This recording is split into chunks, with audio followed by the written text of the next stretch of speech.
Dans cette vidéo, nous allons continuer notre analyse du choix du consommateur. Dans une vidéo précédente, on avait travaillé sur la contrainte de budget et en fait on avait dit que le choix du consommateur c'est une combinaison entre ce qu'il peut acheter, et ça donc c'est la contrainte de budget, voilà. Et c'est la combinaison entre ça, ce qu'il peut acheter, et en fait ce qu'il veut ou ce qu'il aime acheter.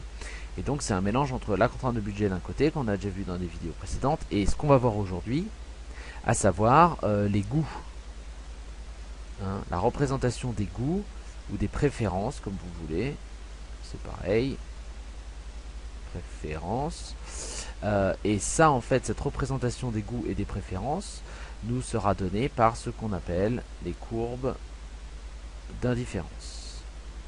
Alors c'est pas ce qu'il y a de plus facile à saisir, hein, cette partie là du programme, mais on va essayer d'abord dans cette vidéo de faire l'analyse graphique, que vous pourrez mélanger avec l'analyse graphique de la contrainte de budget. Comme ça vous aurez le choix du consommateur juste purement graphiquement, puis ensuite on rentrera dans un peu plus d'algèbre. Mais déjà graphiquement ça donnera un peu l'idée, l'intuition générale du raisonnement qu'on peut avoir quand on réfléchit sur effectivement le choix du consommateur en tant que mélange entre d'un côté ce que vous pouvez acheter parce que vous êtes limité par votre portefeuille, parce que l'individu est limité par le portefeuille, et d'un autre côté ce qu'il aimerait acheter parce qu'il a des goûts, il a des préférences.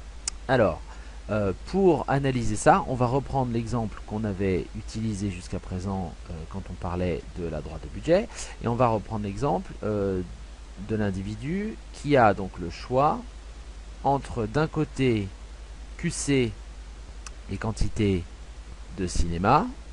Donc l'individu sort une fois il sort plusieurs fois par mois, et quand il sort, il a le choix entre sortir au cinéma et sortir au restaurant. Et on avait dit QC c'était les quantités de cinéma, c'est-à-dire c'est le nombre de fois où je vais au cinéma, et QR ce sont les quantités de restaurants, et c'est donc le nombre de fois où je vais au restaurant. Je vous rappelle que toute analyse doit être indiquée dans le temps, c'est-à-dire qu'on doit fixer la borne temporelle, la délimitation temporelle de l'analyse, et ça c'est par mois, hein. On a dit que c'était en un mois, on avait réfléchi sur la contrainte de budget par mois. Il avait un budget par mois pour aller au cinéma et au restaurant.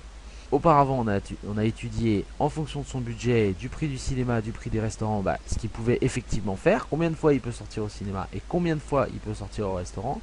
Et maintenant, on va voir ce qu'il aimerait faire, c'est-à-dire dans quelle mesure il aime le cinéma, le restaurant. S'il va beaucoup au cinéma, est-ce qu'il a quand même envie d'aller toujours plus au cinéma qu'au restaurant, ou est-ce qu'au bout d'un moment il se lasse, donc il préférera quand même aller plus au restaurant?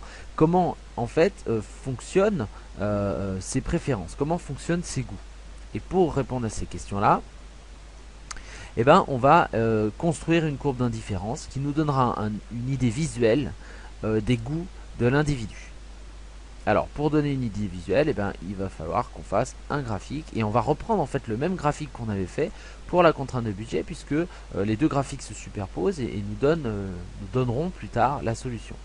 Donc on va reprendre le même type de graphique qu'on avait fait pour la contrainte de budget. Donc on reprend nos deux axes. L'individu il a le choix entre deux choses, et entre deux quantités, et ces deux quantités vont nous donner les deux axes. Donc le cinéma, on va le mettre là, on va le mettre dans l'axe des X, QC, quantité de cinéma, et puis le restaurant, on va le mettre sur l'axe des Y, et puis QC, comme c'est cinéma, on va le mettre en jaune, histoire que ce soit un peu cohérent.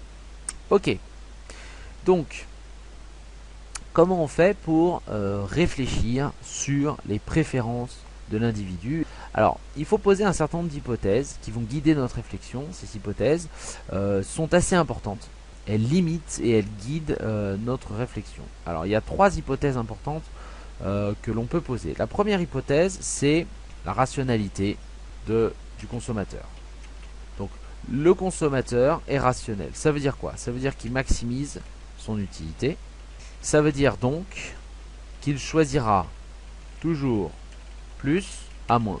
Ça vous paraît un peu bête, mais effectivement, si on lui donne un choix entre plus entre plus de cinéma et de restaurant par rapport à moins de cinéma et de restaurant, il choisira toujours plus à moins, s'il le peut. Hein.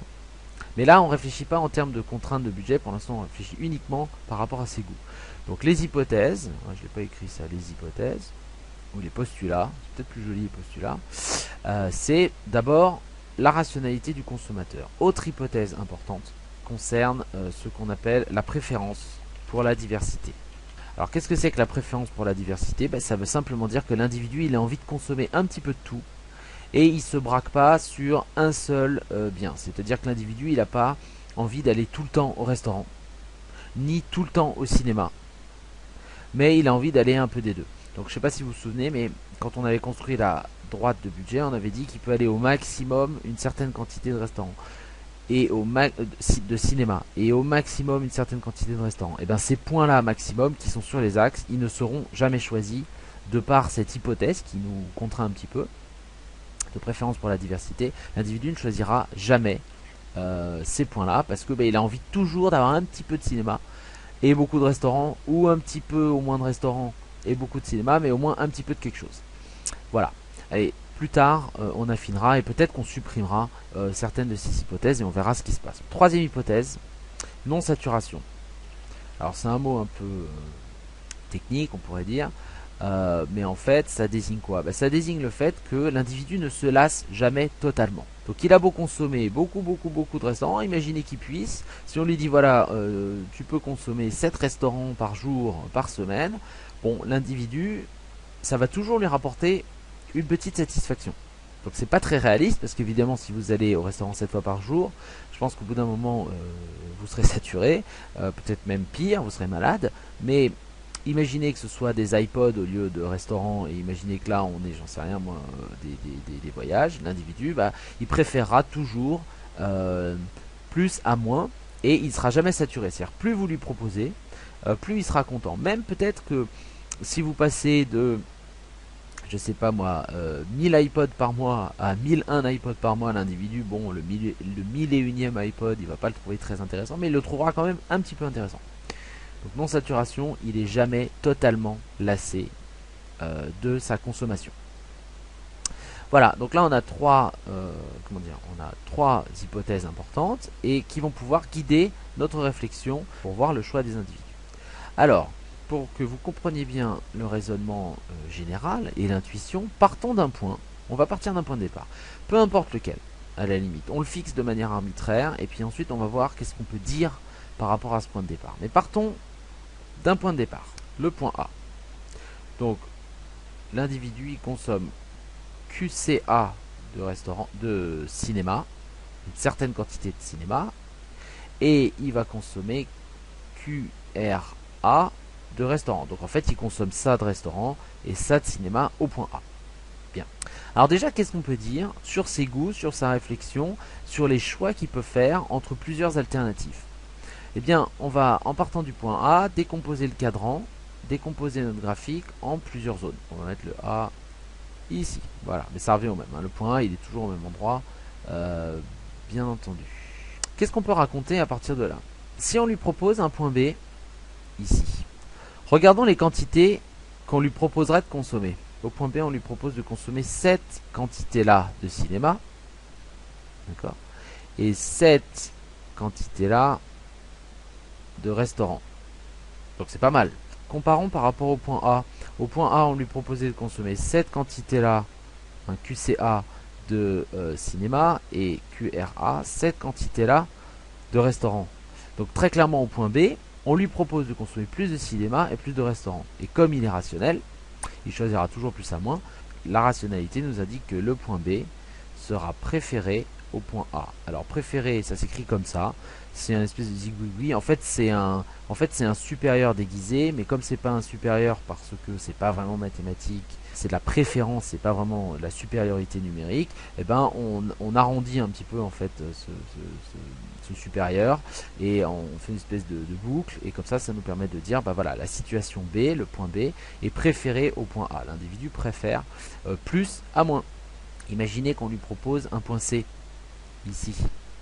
Le point C, il a autant de restaurants au point C Vous voyez, on est à la même hauteur verticale. Par contre, il a plus de cinéma au point C. Donc il y a quand même plus A-. Hein. Il choisira donc le point C.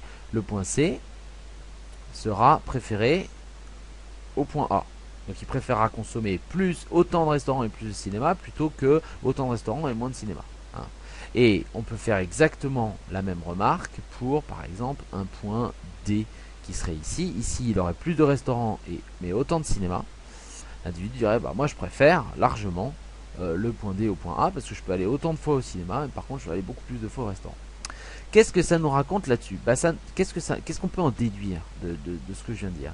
Bah, on peut en déduire que tous les points qui sont dans ce cadran-là, en haut à droite de A, donc le point D, le point C, le point B, tous les points qui seront dans ce cadran-là, voyez, tous les points qui sont dans le cadran qui va plus loin que A, ou plus haut que A, ou plus loin et plus haut que A, c'est-à-dire par là, tous ces points-là sont préférés à A. Conclusion. Plus vous allez un peu à droite, un peu en haut ou en haut à droite, et plus l'individu est satisfait, plus son utilité sera grande. Et on peut faire exactement le même raisonnement, mais à l'inverse. Plus vous allez en bas ou à gauche ou en bas et à gauche, hein, donc plus vous allez par là, dans cette zone-là, et moins l'utilité sera grande. Donc là, dans cette zone-là, l'utilité, elle diminue, et dans cette zone-là, l'utilité, elle augmente. Alors, qu'est-ce qu'on a appris? Bah, on n'a pas appris grand-chose.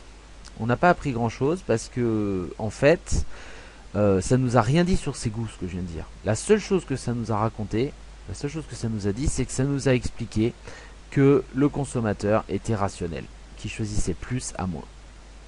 Bon, c'est déjà une information importante parce que ça nous permet déjà de voir certaines choses graphiquement sur les points qu'il préfère aux points qu'il ne préfère pas. Mais on n'a pas d'indication vraiment sur ses goûts. On sait juste qu'il préfère plus à moins. On ne sait pas finalement. Finalement, tout le monde préfère plus à moins quelque part. Mais qu'est-ce qui différencie mes goûts en termes de cinéma et de restaurant de vos goûts? Qu'est-ce qui fait que je vais avoir une représentation visuelle de mes goûts qui va être différente des goûts de quelqu'un d'autre? Eh bien, pour ça, il faut s'intéresser aux deux autres cadrans que j'ai laissé ici en plan. Il faut s'intéresser à ce qui se passe dans ce cadran-là. Et il faut intéresser à ce qui se passe dans ce cadran-là. Et c'est en ayant une idée de ce qui se passe dans ces deux cadrans qu'on va avoir une idée précise des goûts de l'individu.